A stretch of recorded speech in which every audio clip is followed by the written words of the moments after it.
Mbote bandeko balandi ya émission Lobela Biso, une émission socio-politique. Émission n'a plaisir et à quoi pour un cadre de parti politique.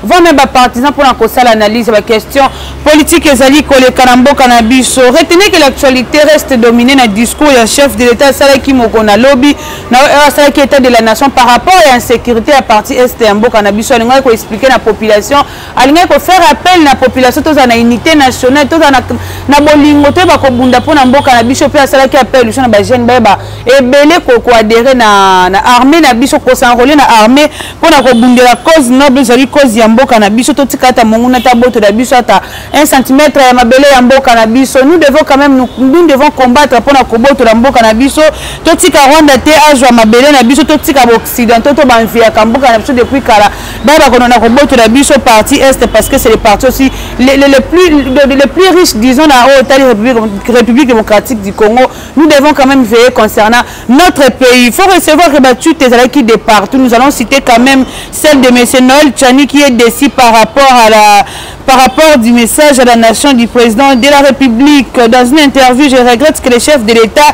qui constate l'échec de la diplomatie soit incapable de déclarer la guerre contre le Rwanda. Donc moi n'amboka Noël Tchana ko regretter par le chef de l'État a constaté que diplomatie il ko jouer pour te ramener quand même qui met la partie est et amboka la biso et réussir selon Noël Tchani échoué et a regretté comment le chef de l'État est incapable de déclarer guerre contre la Rwanda. Déclarer guerre contre le Rwanda des alliés proposition même moi n'amboka Adolphe Musto Salaka Utakala et de signer de déclarer guerre contre le Rwanda. Rwanda zali mboka ya mukoko ko sala face na RDCT. Nous allons parler aussi concernant l'insécurité à partie est et amboka na biso parce que c'est ça aussi l'actualité tout contre la distraction. Nous devons être focalisés concernant l'insécurité zali koleka na partie est et amboka na biso. Je suis très honoré de recevoir pour vous, comme vous le constatez, un invité spécial. Je ne suis pas seul sur ce plateau, j'ai reçu pour vous mais c'est Alphonse Omek Oazali, cadre à Ensemble pour la République et moi Namboka Moïse Katoum. C'est avec lui qu'on va acheminer cette émission pendant 30 minutes pour couper sa macane ici, pour réfléchir concernant l'insécurité. Il y a parti Est et Mboka Nabiso et puis on va réfléchir aussi concernant l'appel et moi Namboka Martin Fola Salaki pour la unité nationale. Mbote, M. Alphonse. Mbote maman, madame la journaliste. Santé Zali, madame, je pense. Santé za kitoko penza, malamu. Mais malamu penza te parce que Mboka Nabiso est agressé donc cause à la malamu lelo mais ceux qui Mboka est bien te donc yo peut osa bien te. Ceux qui Mboka est bien te donc yo peut osa bien te mais Alphonse n'a pas santé d'abord la République et Ensemble pour la République et moi Mboka Moïse Katoum. Bon, merci beaucoup pour la mutuna mais na pesi no Mbote pas bateau bazolanda biso. Ouais. Bitando ike bisika nyoso bazali na Beni Butembo bisika nyoso bakolanda biso Paris Afrique du Sud donc na opesa bango Mbote mais toujours tu as partagé comme mawa oyo Mboka biso za agressé. Donc pour na ko le ba avant to koma kuna na zo pesa sangwe pa bato bazolanda biso que Ensemble pour la République ya président Moïse Katumbi Chapwe eza kitoko eza malamu toza vraiment bien. Toujours bongama pona ba élection au kozana 2023. Toujours bongama pona ba élection kozana 2023 mais c'est comme si les partis aussi n'est pas réunifié, les partis aussi n'est pas ça n'avance pas sur le plan national. Votre parti ba député ba kotika parti malin be mona mboka. Bon, madame la journaliste il faut ba to ba yeba Ensemble pour la République n'est pas égal à Ensemble pour le changement. Et donc on a des peut-être une bazo salamand différence. Ensemble pour le changement et là qui agglomération il y a parti politique au bayaki pour ba pesa unité na mboka na biso pour tout les liboso. Mais Ensemble pour la République c'est un nouveau parti politique où ils ont créé une vision personnelle. Il y a président Moïse Katumbi Chapwe. Il y a l'onde et zo sala biso qui est Ensemble pour la République et Batumbi Bazali. On a koki ko le bakano bango bakei bakolo mais impossible parce que tous Ensemble pour la République et l'Ensemble pour le changement ils ont des contextes et puis ils ont des noms différents. Donc nous allons l'Ensemble pour le changement n'est pas celui qui est quitté de l'Ensemble pour la République. Disons que l'Ensemble pour la République n'a pas de députés, l'Ensemble n'a pas de ministres, tous ces ministres et députés sont de l'Ensemble pour le changement. Bon, normalement ce qui est vrai Ensemble pour le changement, celui qui coordonne jusqu'à maintenant, c'est le président Moïse Katumbi Chapwe. Mais ce qui est une vision, peut-être à déchi, peut-être à ma ambition, à partir de mais pour la Colombie, nous allons à Moïse Katumbi, ça mais Balongo, disons-nous la vérité, c'est lui qui gère, non? Il y a osé, mais bon, Balongo, on a une union sacrée, comprendre peut-être besoin de la vision pour aider la population congolaise. Les députés, Balongo pété. Bongo. Parce que ceux qui montent à l'Onga, physiquement, mais moralement, spirituellement, en politique. Parce qu'en politique, tout est possible. Vous pouvez imaginer Bazali na Kabila. Bazali n'est pas mal. Et pas Félix. Au cas où qui porte parole, il y a gouvernement, et puis ministre, il y a Kabila, à cause de la Kabila.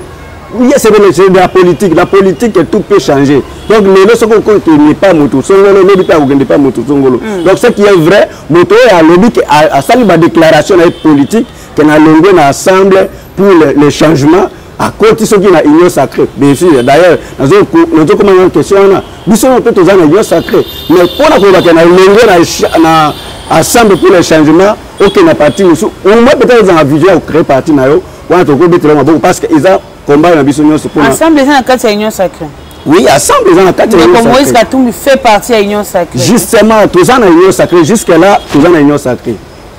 Avec hypocrisie. Bon, normalement, tous en ensemble pour la République, tous en union sacrée, on appelle le chef de l'État pour nous permettre vision ya mboka, sociale ya mboka, santé ya mboka, scolarité ya mboka, ou encore intégrité territoriale ya mboka, ils allaient respecter. Mais ce qui est le ngana yo obenga to ya kusangana to pesa na ba idée to kende liboso et que na moninga moko obenga ngana monio ba vision opesinga ba cahier de charge to komilaka to lobaka ils ont respecté. Non, moi je me suis dit non, ce qui était non et que ça sera un peu difficile tout ça là. Le cahier de charge qui n'est pas respecté, c'est le cahier de charge par rapport, vous allez finir.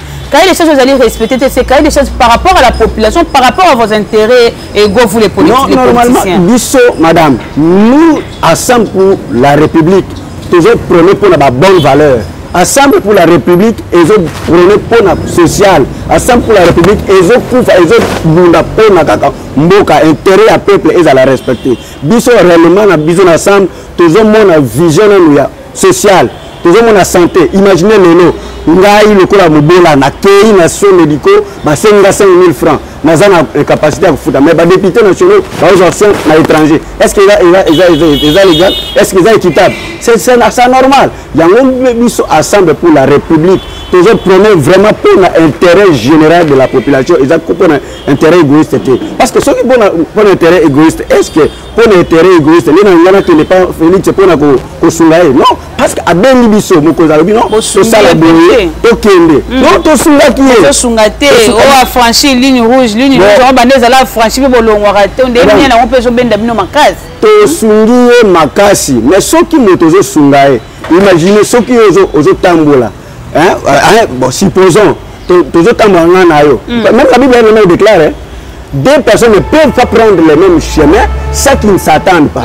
Ce qui te dit au Canada, mais le corps to kendaki, to combien de sikamoko to non awa penda et que simbaté parce que social à peuple ils ont souffrir. Bon, éducation ils ont donc chaos, même gratuité c'est ce que nous sommes en train de déplorer parce que ensemble pour la République, gratuité cause à la solidarité, mais il faut à la réalité. Ce qu'on nous dit que bana école de base batanga au félé.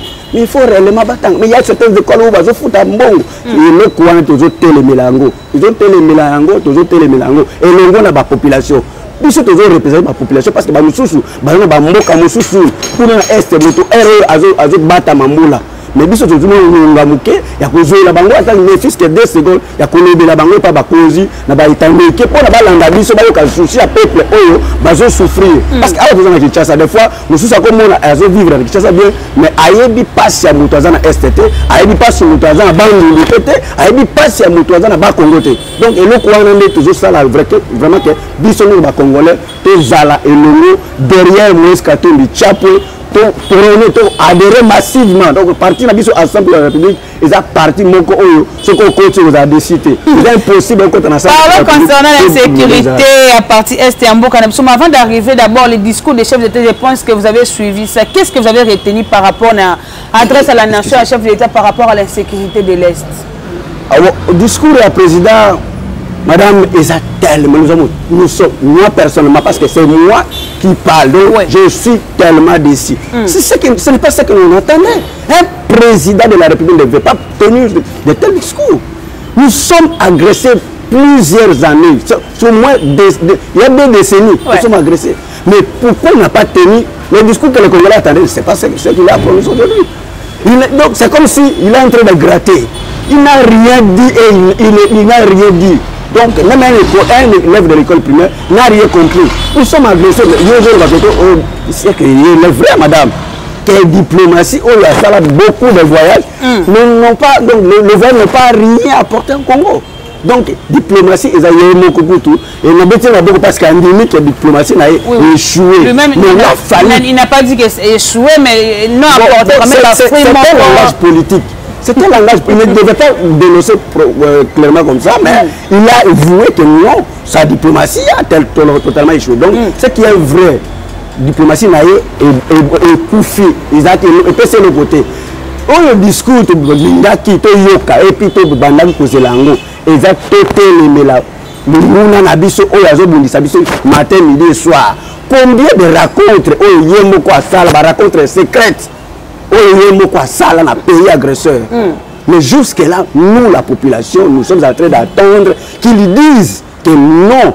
RDC Rwanda, toutes les frontières entre RDC Rwanda. Mais il a déjà fait, on a demandé quand même l'ambassadeur rwandais qui est rentré déjà chez et puis Nzela Yama. C'est quand même une chose à féliciter par terre au gouvernement Nabiso. Ce qui est vrai, madame, ça c'est la politique. Ma cambonne sur la politique, et ça vraiment mascara. Il y a des réunions qui se font pendant la nuit. Je vous dis, pendant la nuit, il y a des réunions qui se font. Il a fallu qu'il convoque toutes les institutions habilitées à prendre des décisions pour nous traiter les mélas. Est-ce que vous connaissez le Rwanda, nombre effectif et l'armée rwandaise? Est-ce que et donc ça face à l'armée congolaise? Impossible. Mais ce qui est réellement à éveiller conscience, il y a peuple congolais, il y a population congolaise qui est tout téléma, tout ça maintenant à Bitumba. Imaginez voisin Nanga, à agresser chaque jour. Mais trop c'est trop. Mais ce qui papa téléma non le papa. Bana, attends besoin de ma qualité, téléma tout bunda. Alors que nous sommes tellement forts. Depuis Kassabou Bouti, notre armée a été toujours exemplaire. Notre armée a été toujours forte. Donc, il y a un problème à prononcer. Même si, ils ont un intérêt privé, mais il ne peut pas prendre ses intérêts privés. Ce n'est pas question d'intérêt personnel. Pensez-vous pas que peut-être que les chefs de l'État, pensez-vous pas que peut-être les chefs de l'État n'ont pas besoin peut-être de lancer directement que nous devons faire la guerre parce qu'on ne s'est pas aussi préparé pour faire la guerre, c'est pas facile. On ne peut pas se précipiter à faire la guerre et puis regretter après. Je ne peux pas soutenir votre allégation. Si le chef de l'État n'est pas capable de prononcer ça, alors qui va prononcer? Et si moi je me réveille un certain matin, je prends mes armes, je dis j'agresse le Rwanda, on va m'arrêter, on va dire non. Tu sais que la guerre est concernée dans la partie Est et plus que les Rwandais. Madame, c'est mieux population et souffrir pour garder dignité, intégrité, frontière, tous à la paix respecter au niveau international. Mais ce qui est basé, bon, jusque-là, depuis 2 décennies, la population de Nabiso Bazo Koufa. Est-ce que Bazo Koufa? C'est mieux ton téléma. Même à ta méné na Kinshasa, ce qui est indi, mais comme toi, tu vas Koufa. Tu le nazo bisayo, qui n'a pas totalement, ils en ont bateau, bazo souffrir dans la boca. Donc, et le courant est andé à l'eau clairement. Et ça, parce que ce qui a bon c'est comme si ils ont traité dans la diplomatie. Il faut prononcer le coup là, président de la République, il y a des fois Mobutu, prononcer des discours francs. Et puis, qu'est-ce qu'a télémi, non. Même si, à quoi analyser le discours 2-3 fois, il ne va pas comprendre le sens que Mobutu a tenu. Donc, c'est pourquoi nous sommes à téléma, un vrai discours. Ce qui a dans ma probabilité à changer en Mobutu, na 48 a changé en jeunesse, tout ça ensemble, tout ça dans le monde. Il a demandé à la jeunesse de s'enrôler dans l'armée pour défendre l'intégrité territoriale. Il a dit qu'il bunda jusqu'au sacrifice suprême pour trouver quand même la paix. Normalement, madame, vous voyez, accéder au pouvoir, c'est s'attendre à tout. Vous pouvez mourir, soit vous ne pouvez pas mourir. Donc vous pouvez réussir, soit échouer. C'est-à-dire quoi? Il a bien demandé à la jeunesse d'enrôler. Est-ce que c'est cette jeunesse-là qui viendra ou qui viendra, hein, la jeunesse qui viendra capable aujourd'hui de tenir les armes? Non, notre armée est forte. C'est seulement un problème de positionnement qu'il donne d'abord les instructions aux autorités hiérarchiques de l'armée pour qu'on fasse d'abord ce que nous avons. Au moins, comme vous voyez, même la Bible dit, c'est que vous savez que vous allez vous contacter d'abord. Vous ne pouvez pas dire que non, je suis en train de me plaindre ailleurs ou non. Bien que jeunesse bazo a rolé chaque jour bazo mis à rolé l'armée tous en effectif chaque jour tous en formation ils ont la biso mais eloko tous senga na mokozamboka a déclaré guerre entre biso na Rwanda donc eloko wana penga tous linga président na biso a telemela yango aloba franchement clairement nde ba congolais ba banda ko zelango eza pona ko korloter bango c'est comme si tous ba corbeau non. Nous avons tout dans notre pays. Nous avons tout, madame. Que pensez-vous par rapport à, ou bien votre analyse par rapport à des mondes de combattants qui depuis l'étranger pour l'unité nationale par rapport aussi à l'insécurité? Les autorités se soulèvent quand même pour... Pensez-vous que ce discours est sincère de M. Martin Fayulu l'unité nationale ou Martin Fayulu a oublié peut-être la vérité des urnes? Non, ce qui est vrai, Martin Fayulu c'est un combattant. Hein? C'est vraiment un leader politique. Parce que même quand quelqu'un donne son opinion, il faut quand même apprécier une opinion. Vous voyez, dans un combat, dans une guerre, dans un débat, dans un travail, hein, il faut d'abord que vous soyez unis. Pour réussir, il faut d'abord que l'unité règne. Mais si réellement il y a un parti politique ou il y a une contrepartie que peut-être le parti au pouvoir veut peut-être accaparer et pour ça la mabé. Unité mon amboka Martin Fayulu à Sengaki. Je peux saluer cette idée. Ça peut soulager parce qu'il y a même, quand vous voyez dans la division, il n'y a pas la victoire.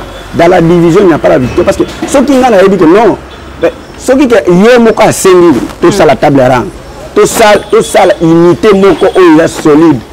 Bana Est, Bana Boy, c'est ce qui nous divise, c'est le tribalisme. C'est le tribalisme. Il y a beaucoup de fonctions, c'est le tribalisme qui est en train de régner.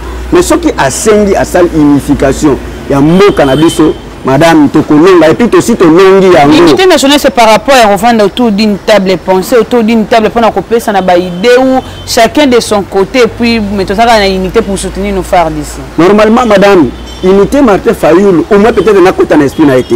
Mais esprit on a un ango. Unité autour nango toujours senga na inga pe na soutenir yango inga pona nanu to tia nanu kinya na mboka na biso soki to fandi to pesani mayele to lobi non awa sikoyo il faut to tia kinya parce qu'on a duré beaucoup d'années beaucoup de décennies donc nous ne pouvons pas nous limiter que pour nous agresser to ba rolte to ba bonde yo exactement là bango to ba banga biso ba ka non tous na armée na biso nous avons tout qu'est-ce que nous gagnons au Rwanda? Qu'est-ce que le Rwanda apporte chez nous? C'est nous qui faisons vivre le Rwanda. Et puis Montagu Milissa, premier producteur à or. Où est-ce qu'il va placer dans l'île? Azon Binissa Baïsine et Azana Konini, Rwanda. Mais nous avons tout. Même Maya, il y a certains pays qui souffrent. L'électricité, donc, il y a beaucoup d'atouts au Congo. Beaucoup d'atouts.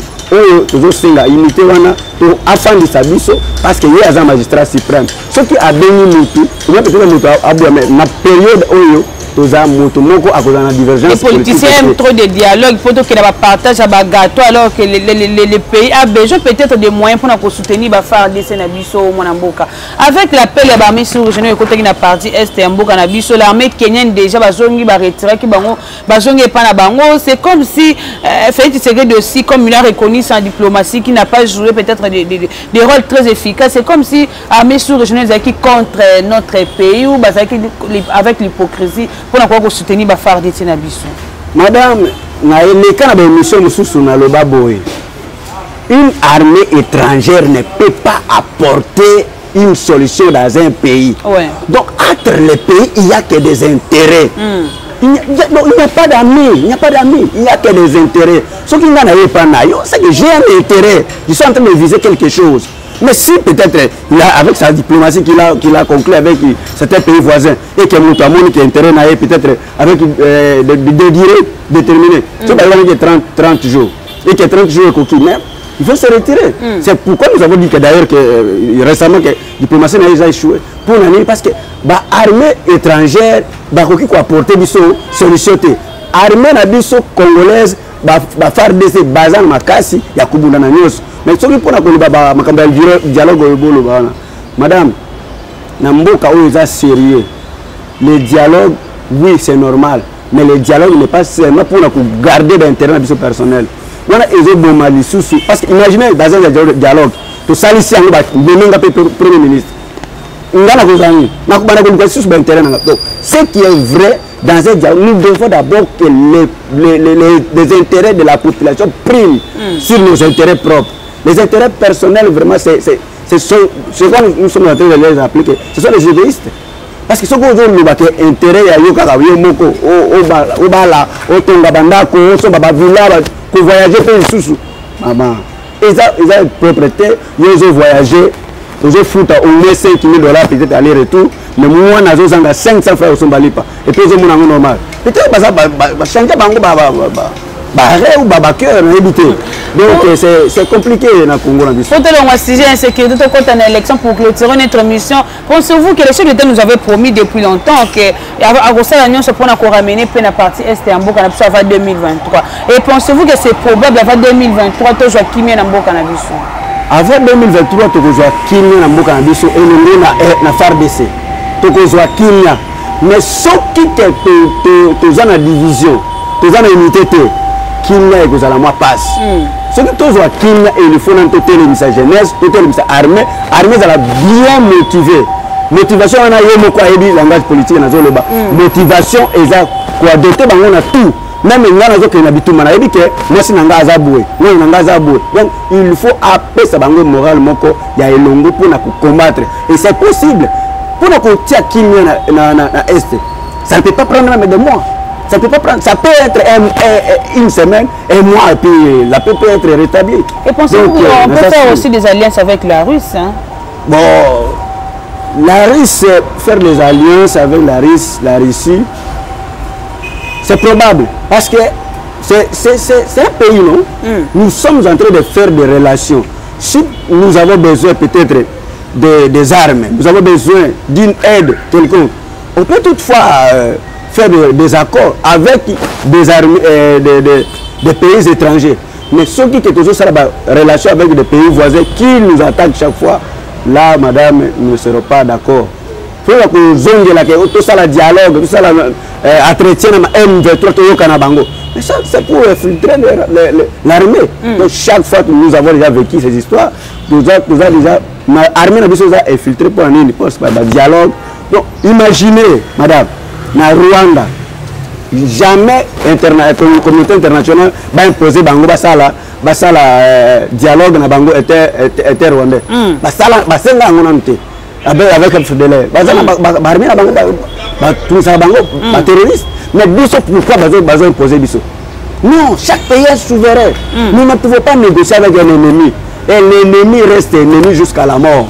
Donc nous ne pouvons pas négocier avec les ennemis. Si nous voulons réellement négocier avec l'ennemi, c'est que nous sommes en train de creuser des trous dans notre propre pays. Nous sommes capables de ne pas négocier et puis vaincre cette guerre de l'Est. Parlons concernant les élections 2023, Zali ko approcher mon amboka parti Est, Zali ka ko simba ma élection photo zalana yango. Et pensez-vous qu'on peut avoir les élections transparentes et apaisées en 2023 tandis que parti Est et amboka na biso Zali na kimiati? Bon, bah élection, madame. Ce n'est pas nous qui disons, mais c'est la Constitution. La Constitution prévoit qu'à 2023, nous devons avoir les élections. Mais ces élections doivent être aussi transparentes, apaisées et crédibles. Donc, ceux qui ont des élections, c'est ça qu'ils ont volonté de libérer. Il y a le pouvoir à place. Parce que c'est le pouvoir central et le pouvoir place, c'est le Félix Tshisekedi. Avec ce gouvernement qui doit débloquer les montants. Les partis Est ne vont pas voter. Pourquoi les élections vont voter? Madame, Est va voter. Va voter dans le bas qui ceux qui ont une volonté ferme, assurance et zali que dans une semaine, on peut rétablir le Congo. Et puis le Congo, l'intégrité territoriale, il faut la respecter. Na yebisio lelo que ceux qui ont une bonne morale, na armée na biso.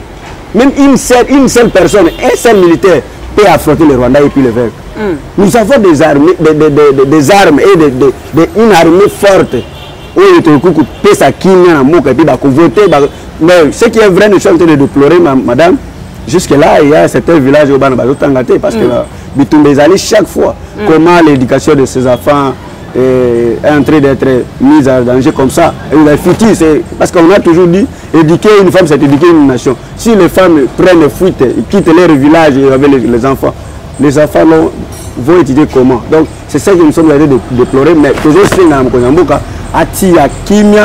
Kimia nango et que vous entendez pas pinga bazala moraliser ils ont le 2 ou 3 sens après ça bango oyo ko senga babuna est et puis tokolonga ngo après ce moment il ko senga pour babuna na est comment l'ensemble se prépare pour les élections toujours la prochaine élection et la loi sur la congolité ils a rappelé d'ici na kati ensemble na biso vous ne craignez pas que la loi sur la congolité bima fato comme en élection en 2023 madame loi sur la congolité là donc ils ont fait sangana na sourire parce que ce qui va obi makamba loi wakamana le cas kutu to sito longa ngo avant que kate zali na kati ensemble nationale na kati atiwana bimita ande kombosa sala ki appelle te bazonga na bamboka na bango hein bon madame eloko ya koloba congolité wana tout le monde est congolais.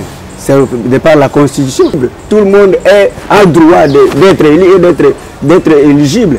Donc, nous tenons ce qui nous a la congolité, peut-être pour écarter la ressource, c'est qu'il a perdu les élections. Nous, à 100 pour la République, nous sommes en train de nous organiser et de réussir. À 100 pour la République s'organise à tous les niveaux. Au niveau provincial, au niveau national et au niveau de la magistrature suprême. Toujours mis ça. D'ailleurs, je vous dis, en Afrique du Sud, il y a vraiment des équipes à 100 pour la République. Il y a un chopo. Donc il y a beaucoup de choses ou beaucoup de préparatifs où ensemble ils ont mis problème pour réussir. Toujours mobiliser bateau, toujours ça va ONG pour faire comprendre bateau, va adhérer massivement ensemble, va ça enrôlement, même si après il va freiner l'élection, va prolonger la population derrière la constitution. Donc l'élection dans 2023. Vous préparez pour la magistrature suprême. Magistrature suprême, toujours mis bien. Tandis que vous avez la réunion, c'est que vous devez soutenir le président Félix Tshisekedi en 2023. Madame, si vous avez une autre sacrée, vous êtes obligé de soutenir le président Félix Tshisekedi, vous êtes obligé de porter la candidature dans le bisoté. Vous êtes obligé de porter la candidature dans le bisoté pour que vous ayez la paix. Donc, vous avez un choix dans le bisoté. Jusque-là, nous ne sommes pas encore prononcés. Mais au moment où porté, tu vois que le bien est en train de mototel et motosolo par l'année, tu es à candidat il y a Assemblée pour la République. Et puis, il y a Yébissibio. Ce qui est une élection transparente, crédible, et que nous avons Assemblée pour la République a gagné à tous les niveaux.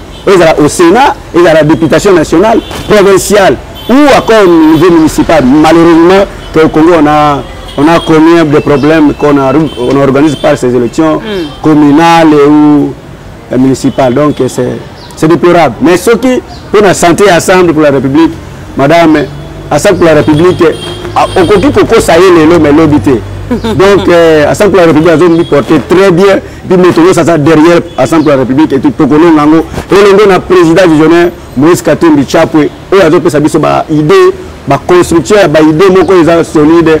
Pour toujours soutenir. Merci beaucoup, nous sommes arrivés à la fin de cette émission. Moi, un dernier mot pour l'émission d'aujourd'hui. Bon, le Banganga souka na Congolais, ce Congolais, Congolaises ou la Kulananga, tous a agressé et puis tous a agressé. Botelema, vous la vigilant. Ceux qui veulent continuer à kulala, vous allez tellement infiltré. Ce qui me cause un bon capitaux a eu courage d'avoir des sabinotés, Ngai Alphonse, le master na Ebi Sibino, que nous tenons à la vigilant, tous à la préparer pour nous protéger, pour nous sécuriser un bon cannabis. Parce que nous avons qu'un seul patrimoine, c'est le Congo. Le Congo restera un et indivisible. Nous tenons à la vigilant, tout les mains pour soutenir l'armée nabiso est capable d'affronter nous. Et nous, Tokolonga, et nous, Nzambe, Merci, merci. Merci beaucoup. Nous sommes arrivés à la fin de cette émission. Comme vous avez constaté, le plaisir était pour moi de recevoir pour vous, monsieur Alphonse Omek Lomasso, Ali cadre et ensemble pour la République et moi, Namboka, Moïse Katumbi. Je pense que toutes les questions envoyées étaient posées pour vous satisfaire ma réponse au YAPC. Il y a un papa qui m'a appelé hier après l'émission pour me dire, madame, pourquoi vous plénichez trop contre Makamouya, agresseur rwandaise Nambo Cannabis. À la place de plénicher, nous devons quand même mettre des idées sur place. Il y a qu'à cotiser peut-être par Congolais 10 $ pour soutenir nos frères des Sobazali na franc. Tant que ma famille n'a pas osé coller, madame osé kobika, madame Bambe, on a pas osé la mutema ya kokita pona kobunda, pona mboka na biso. Maintenant, on va constater que ma famille n'a pas osé kokufa nzala, bana bamba osé kokufa ma maladie, ba osé la démoraliser peut-être pour combattre. On est allé qui comme Makanici à papa, je pense que Sébastien la commune à Célébao qui m'a appelé hier après l'émission pour me parler, mais j'ai parlé à papa et Tessengeli Koya peut-être en étant que pour parler à la population, bah mon partant peut-être il y a idée na yo. Nous devons se signaler, c'est comme si service à DGM ne travaille pas. On a arrêté 4 ou 3 Rwandais na Sankourou, précisément dans Mboka Lubefu. On a arrêté des Rwandais, bah yoko sala nini, bah continue d'ingin avec 200 vaches, bah continue na Sankourou. En tout cas, nous devons veiller concernant la sécurité de notre pays. DGM beau jouer rôle namno malam eko sala malam pona Mboka na biso. Merci beaucoup na caméraman accompagné le long de Komoza na sima ya caméra.